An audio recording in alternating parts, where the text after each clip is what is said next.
Hello everyone, I am Jacob Gluck. And I'm Miriam Moster. And you are watching Jews in the News. Today we have the story of the Rabbi Zalman Schachter Shalomi, who recently passed away at the age of 89. And he was the founder of a movement called Jewish Renewal. And the interesting thing about him is that he grew up, like me, Haredi, ultra-Orthodox, actually Hasidic. He grew up Chabad, Lubavitch. And under the tutelage or leadership of the previous Lubavitcher Rebbe, Yosef Yitzchak Schneerson. Okay, not the one that recently passed away. 20 years ago. No, Right. not too recent. Recently. Yeah. So he came to America before the war. In 1941 he arrived. He was born in Vienna, but his education was more Eastern Europe. But anyway, he arrived here in 1941, and he was put to work by the Lubavitcher Rebbe's in disseminating, the Jewish, the Hasidic message, the Lubavitcher gospel, if you will. And he was actually sent to college campuses to educate them about Judaism. Like shlichus, like what they have today. Right. They have these shliachs, these emissaries, and all, pretty much all college campuses Yeah. doing that. Yeah. Now you can imagine a Chabad emissary showing up on a college campus in the 1960s. Now you know what the colleges were like in the 1960s? They were like counterculture. Right, you had the Beats movement going on at that time. So imagine him being tasked with this mission. Oh, this is after the Beats. The Beatnik is like the precursor to that. Right, right. Like you have this people are high all the time, and they're just piercings and tattoos and long hair and things like that. They're rebelling against everything. You're They don't taking want this innocent Chabadnik and throwing him, this rabbi figure. So into how that. do you convey this message of Hasidism? Right. Like how do you reconcile the two?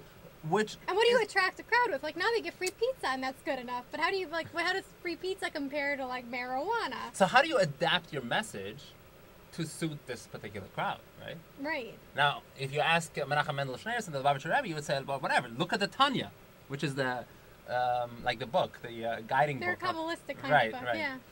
But in practice, like ideally, that would be the case, right? If you ask the Lubavitcher Rebbe, but in practice, you have to. You're speaking to an audience, and what did they relate to?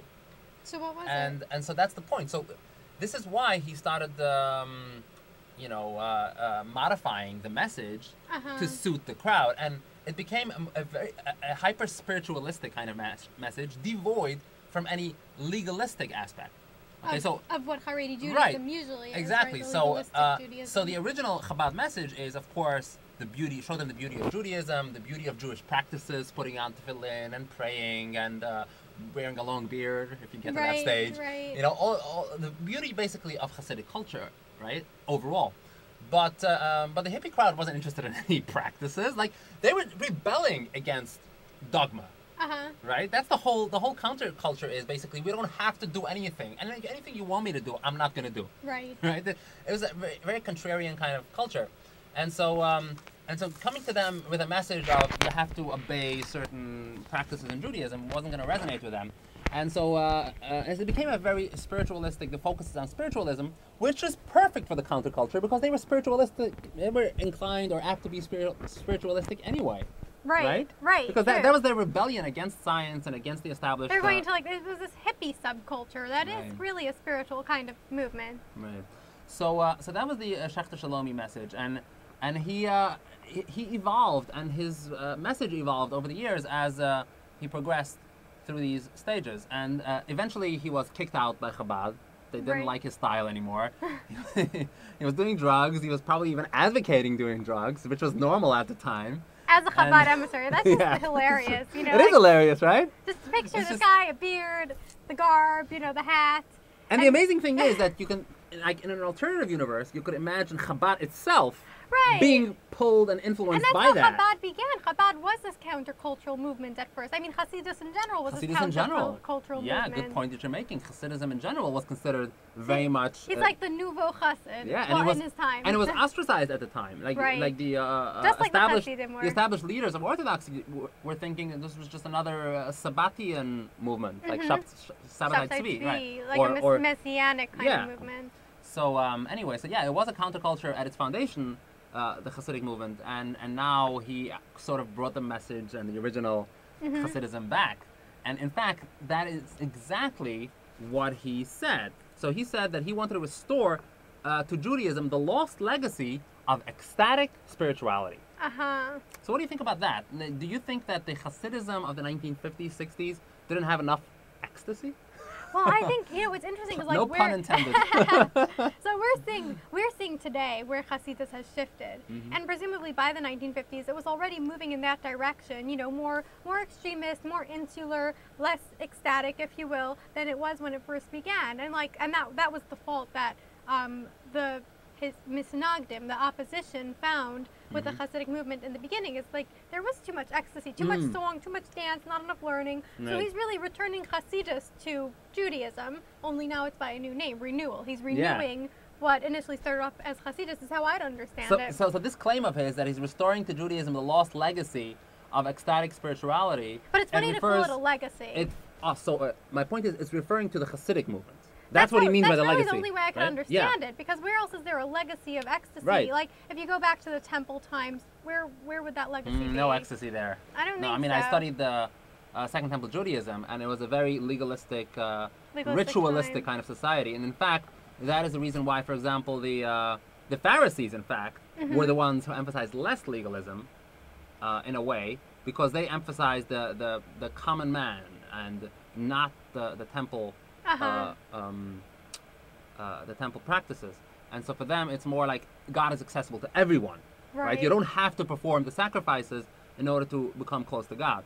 So there are instances in history where you have this conflict between, like in Jewish history, where you have this tension between the legalistic approach to Judaism, where you have to do things in order to satisfy God, and the more spiritualistic kind of approach where you mentally connect with God. Right. Anyway, so this fella is an amazing fella, because he started this Jewish renewal movement, which became pretty popular, very, very popular, and they even had their own organization to ordain rabbis. They ordained 80 plus rabbis over the years, and they're very socially egalitarian. Okay, good. So I was going to point that out. So what do you mean by egalitarianism here? Do they allow women to lead the services, for example? Yeah, women can be rabbis. It's much more open than traditional Haredi Judaism. Yeah, so he was more egalitarian, and the prayer shawls that the congregants would wear during the Jewish renewal services were decidedly not Hasidic. Okay, so they were smaller than usual. They were also colorful. This rainbow, an allusion to the rainbow movement, right, which is also a hippie movement. And so clearly he didn't shy away from drawing this parallel between Hasidic ecstatic spirituality and the counterculture movement of the 60s. It's funny that he even had his own garb. Like every Hasidus has its garb, he had his own garb. Right. And going back to the egalitarianism, the original movement that he founded was called, one of the movements that he founded was called B'nai Or, the Sons of Light, but under the influence of the growing egalitarianist kind of tendency, they changed that to Pnei Or, the face of light. Right, so it's not just sons, sons come off daughters. I like how you modify just one letter, and it's just completely different meaning, and so clearly he was on the cutting edge of orthodoxy. He had a quote saying that all forms of religion are masks that the divine wears to communicate with us. So this is a very progressive kind of statement, very pluralistic. Like, we accept any religious movement or any person who has the right spiritual connection with God. Like, all religions have equal access to this God. They're just different manifestations of serving the same God. So the mask, the face of the religion is different, but you can still connect it to the same God. Right. This is a stunning statement to make. I mean, if you say this to a modern Hasidic person, right, the Christian God is the same God as my God. What? Would not exist. I don't think so. They couldn't even conceive of it. And not only Hasidim, if you said it to your typical Christian, they'd also say, no, if you don't believe in Jesus or whatever, then you're on your way to hell, Right. That's the very typical religious answer. Right. That my God is not the same as your God, right? Right. And the only way into heaven is by servicing my God in the way that I was told to service God. Right. So the traditional approach is more exclusivist. Right. I've got the grip on truth and nobody else does. And so he wanted to be more like universal inclusivist. So that's remarkable about him. And what else do we know about him? Okay, so he referred to the phrase of the sacramental value of lysergic acid. a holy act. It's a holy act to be taking drugs. Amazing. Wow. Wouldn't have thought of it that way. So other things he emphasized was a greater commitment to social justice, which is very interesting because you would think that the Haredi movement in general would be pro-social justice. Right. But they're not. There's social justice within their narrow circles. But when it comes to the larger society, for example, let's say the civil rights movement, the Orthodox were not really on board. Okay, so the conservative, yes, it was this famous event where Abraham Joshua Heschel, who was a leader in the conservative movement, was walking side by side with leaders in the civil rights movement. But the Orthodox, especially the ultra-Orthodox, the Hasidic, for them, this was not a cause to celebrate and to participate in. So yeah, so you have this greater commitment to social justice, and you have ordination of women, which we already mentioned, and finally, gay and lesbian participation in the services. That's huge. Which now is commonplace. But for his time, that was for huge. His time, it was yeah. very, For his time, it was huge. You know, we're talking about the 1970s, 80s, in his heyday. So yeah. So what do you think about the Jewish renewal? Have you been to a Jewish renewal service? Never in my life. I'm curious. Actually, it hadn't even been on my radar until he passed away. Really? You know, and now with the storm, you know, everyone's talking about it in the Jewish world. And I'm curious. I mean, I'd be interested to check it out and see what it's like. Yeah. So there is Romemu it's called, which is a congregation, a contemporary congregation that abides by his or espouses his ideas and his movement. It's based in the city. Yeah, it is in the city. And some of the people who have left Hasidism in modern times have been drawn to this movement. So that's interesting to note. Do you understand that connection? Like, why do they choose that above anything else? There's so many Jewish movements. There's Reconstructionist, there's Reform, Classical Reform, Modern Reform, Conservative, and... Well, there's a shared background, right? He's someone who also started off as Haredi and then drifted off. So, like, his movement is by a former Chassid, you know? So, like, there might be that common ground, which is pretty interesting.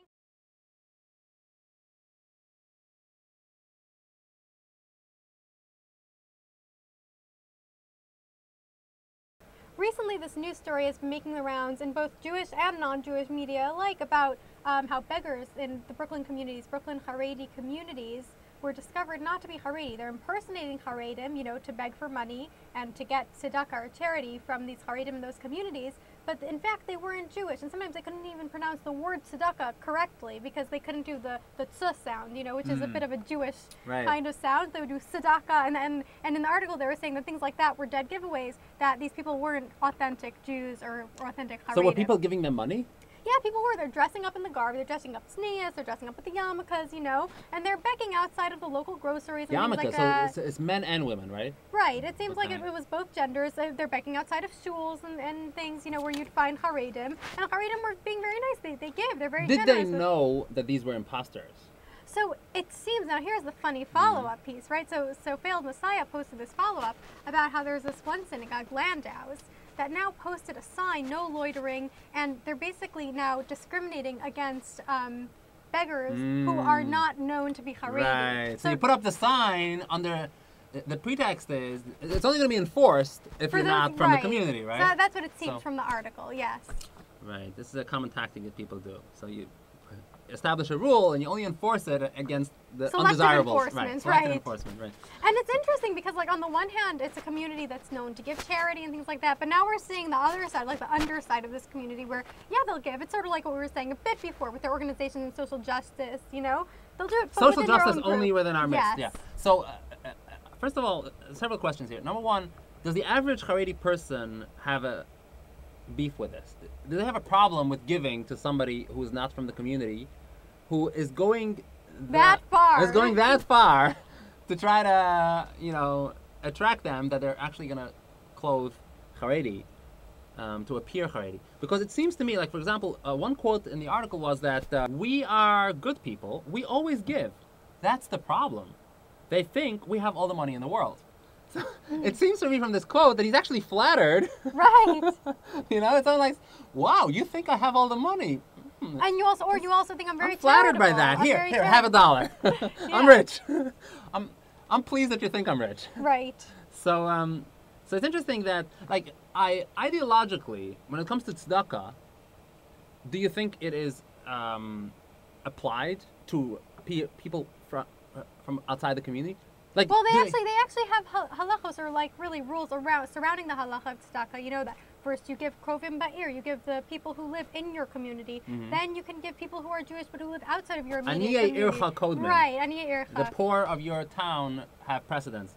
Right. But And it is pretty exclusive. Like when they refer to town in general, they've pretty much interpreted this to mean your Jewish town, your Jewish that's what I was neighborhood. going to say. Yeah, even that statement doesn't mean that you're going to do charity to anyone who's not Jewish. For all It the just Brooklynites, it it's just not- means the that's not Jews in what- your town come before the Jews in the state. Right. And the Jews in the state come before the Jews in the in country. Africa, yeah.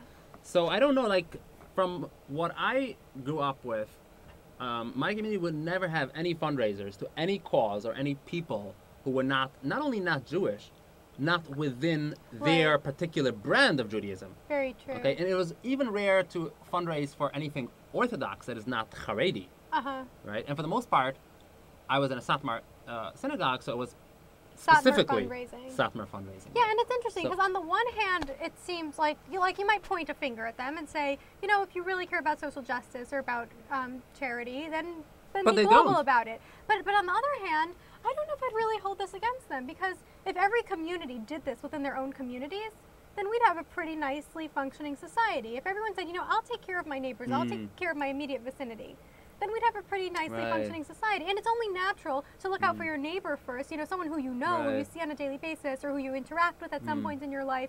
You know, it's only natural to care about your community more because you're more intimately involved with Right. them. This brings to mind the Bush doctrine. I'm talking about the Bush Jr., who wanted like less government, and he was trying to shift the social responsibility to faith-based organizations. Right. He Uh-huh. wanted less federal involvement in these welfare. Right, like let the church take care right, of, right. of its people. Like more localized. Uh-huh. Like you collect money from the And I more, understand that. from the more well-off individuals in your community, and you just redistribute to those who are poor. So that's basically what Satmar is doing, right? Running the social welfare programs within their own community for their own community. Right. So yeah, but you mentioned earlier about the social justice. Social justice is not a message in Haredi circles. Well, to Like, some, it depends on how you construe it. Social Right. justice, as in taking care of the needy of your community, yeah, that exists. Social justice, as in soup kitchens for poor, and also preparing food for people in hospitals. Like there's Yeah. an element of social justice. Yeah, you're in right. That kind It of depends work. on how you construe it. Like the larger social justice, that's what I meant. Like right, global, more Right, global scale right. doesn't really exist. yeah, universal social justice. But they do have some really wonderful systems. Like they have wedding gown gemachs where they lend out beautiful wedding Yeah. gowns to people who can't afford. Like really Right. interesting, nuanced programs that you don't find anywhere else. You Right, know. totally, yeah. But on the other hand, you also have to point out that the poverty is greater, Right. and some of these programs just wouldn't gain currency in other more well-off communities. True, Right. true. Like normally, if somebody's making a wedding, It's because they have the means. Yeah, to they do it. wanna buy Yeah. a new gown according to their style. And if they can't afford it, then they have a lower scale wedding. In this community, there are certain standards that the whole Right. community lives So up this is to. the community is poor, and they have Certain and they norms have- and expectations. yes, and also they have larger Families, right, exactly. So if you have to buy a wedding gown for every single child, then maybe the mainstream wouldn't be able to afford that either. Okay, we're talking here, the average Haredi family nowadays is what, 10, 11, whatever? I'm not sure what the exact And, number is, yeah, but I mean- plenty of them have that amount or more. Yeah, and in the mainstream it is 2.2. right. Right. It's an interesting thing with the Hasidic community, though, because on the one hand, they're taking care of each other, but on the other hand, they're still recipients of larger sources of funding and things From the like government. that from the government, right? So while they're not contributing back on the global scale, they are taking from those more global kind of funds. And Right, so it's a little selfish, right? You're taking, but to you're not really some giving degree, back. yes. Like they disproportionately benefit from federal anti-poverty programs, Right. and they don't really contribute as much, right? Like in the Hasidic community, there's a very large portion of the people who are under some form of government program, be it food stamps, which is now called SNAP, Supplemental Nutritional Assistance Program, Section 8. Many of them Right. are in Section 8. And this Section 8 is- is for housing. and this is a huge program. They get $800,000, $1,500 a month. This is big money, and even more perhaps. I don't know exactly how well, it if you works. combine all the different funds that they're Yeah. getting, you know, and And then you have, of course, Medicaid, which is also a very expensive program. health insurance and right. Obamacare now. And like I said, many people have that, and they even have like ways of engineering the income to make you eligible for that. So, which by the way, the Hasidim are not the only ones who do that. It is done by many other ethnic groups whom I won't mention. But the point is that they do benefit, they do take a lot from the government, and they don't necessarily give back a lot in the form of taxes. But by the way, I'm not singling them out. There's many other sectors in the economy who are just take. Case in point, the bankers, right? They're not paying their fair share either, right? Right. They're paying less than people who earn their income through actual work. But it is interesting to see, especially, I mean, the light that this sheds, that this whole issue with the beggars sheds on like the more global aspects within the community of social Right. justice and charity. Yeah.